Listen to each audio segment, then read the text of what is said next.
Hi, it's Monday the 14th of December and it's time for Mythbusters, episode 19. Apologies for the lateness today, I'm afraid life got in the way of the vlog. Now many things are said about Scotland, independence, the Union, the EU, etc. In these videos I bust the myths that many people believe and are commonly peddled by those opposed to independence. Now this week I'm busting the myth that the UK government are governing in the interest of the UK. You see, the UK government, currently led by the Conservatives, is supposed to govern in the interests of the entire United Kingdom, which they seem to have forgotten includes, for the time being, Scotland. But I'd go as far to say that they're now governing in spite of Scotland rather than in our interests. You know, I'd go further than that. I don't even think they're governing in England's best interests, or Wales. But they are doing their level best for one of the home nations. That nation is Northern Ireland. Yes, it didn't take long after the independence referendum in 2014 to break one of the promises that Better Together made, that Holyrood would be the most powerful devolved parliament in the world.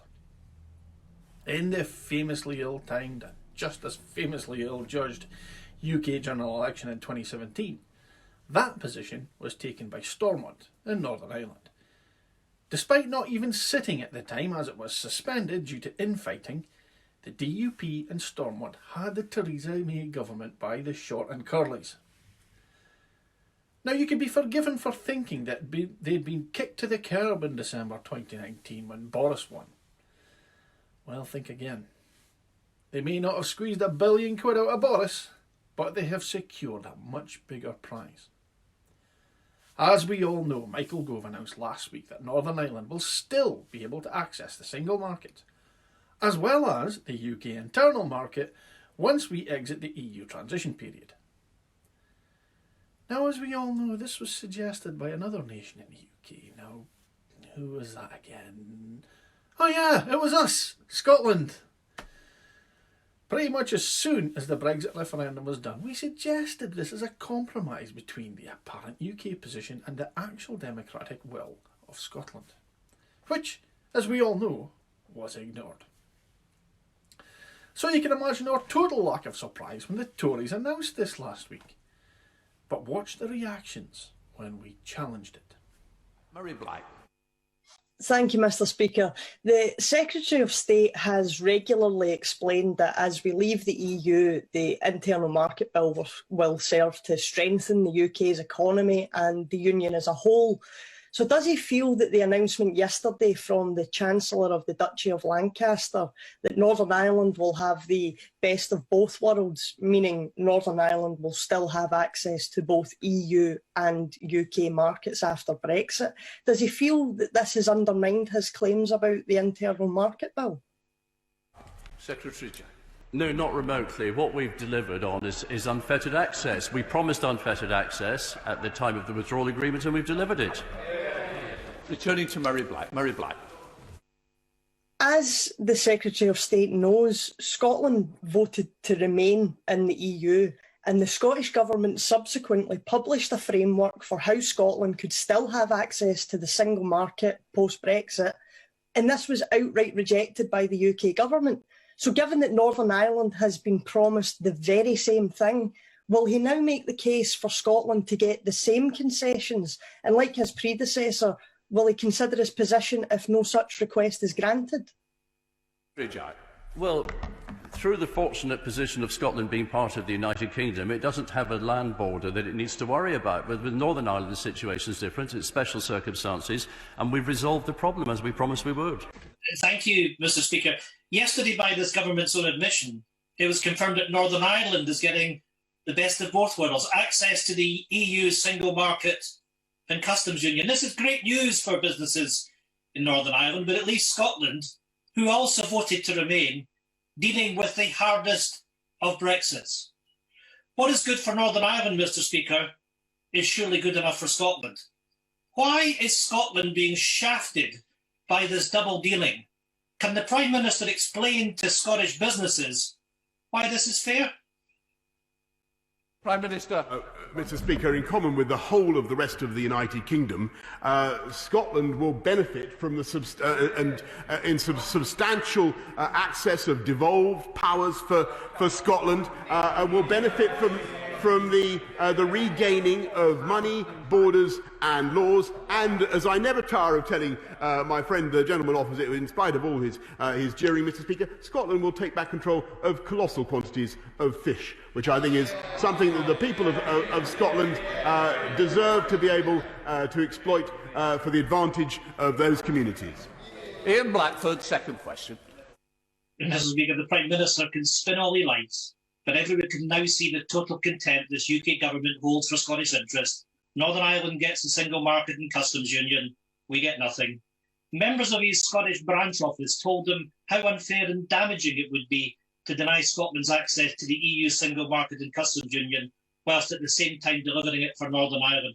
Ruth Davidson even said that such an act would undermine the integrity of the United Kingdom. The former Scottish Tory Constitution spokesperson said it would be the end of the union. They, along with the former Scottish Secretary, said that if this were to happen, they would all resign. So, Mr. Speaker, since the Prime Minister is ready to sell out Scotland's interests with his Brexit deal, does he expect to receive these resignation letters from Baroness Davidson or her cohorts before or after he travels to Brussels tonight? Alistair Jack was deliberately obtuse, and Boris Johnson typically tries to answer a question he wasn't even asked in the first place. Now, those who don't support the SNP or don't live in Scotland are perhaps enjoying a wee snigger or a laugh at the sight of our elected representatives raising a genuine concern about unequal treatment. But those people would do well to remember one thing. This injustice isn't limited to Scotland. This applies to everywhere, except, of course, Northern Ireland. So when our MPs challenged this last week, it wasn't just for Scotland, but for England and Wales too. So is it still funny? Are you still laughing? Yes, if you voted Tory in the last election and you're in the mainland UK, you have voted to put Northern Ireland at an economic advantage to your own area. If you're a mainland UK business owner who voted Tory in 2019, then you have just voted to place your own business at a commercial disadvantage to an equivalent business in Northern Ireland. Has the penny dropped yet, folks? Now, just to be clear, we Scots don't grudge Northern Ireland the opportunities that are about to come their way. We may be slightly envious and perhaps a little aggrieved that Scotland are sharing in it, especially as it was our fucking idea in the first place. But our grievance is not with Northern Ireland. Our grievance is squarely with Westminster. And I'd say it's a very legitimate one. There's no good reason we couldn't have this in Scotland. Absolutely none. So on January the 1st, when the UK only has trade deals with 57 nations, only 2 of which are G7 nations, none of which are any of the world's 2 biggest marketplaces, Northern Ireland will be able to pick and choose who it deals with. There could quite easily have been an EU trade quasi-border between Scotland and England, just as there's about to be one between our UK and Northern Ireland. So why not have the same arrangement in Scotland? Could it be as simple as this? That Scotland is the only part of the UK without a unionist-led government? It makes me wonder what the point of the Conservative and Unionist Party actually is anymore. Now think about it. They were always the party of fiscal responsibility, but they've doubled our national debt in 10 years in a programme that was initially designed to pay it off. They were always the party of business and commerce, but now they seem determined to crash the economy to please an industry that's less than 1% of our economy.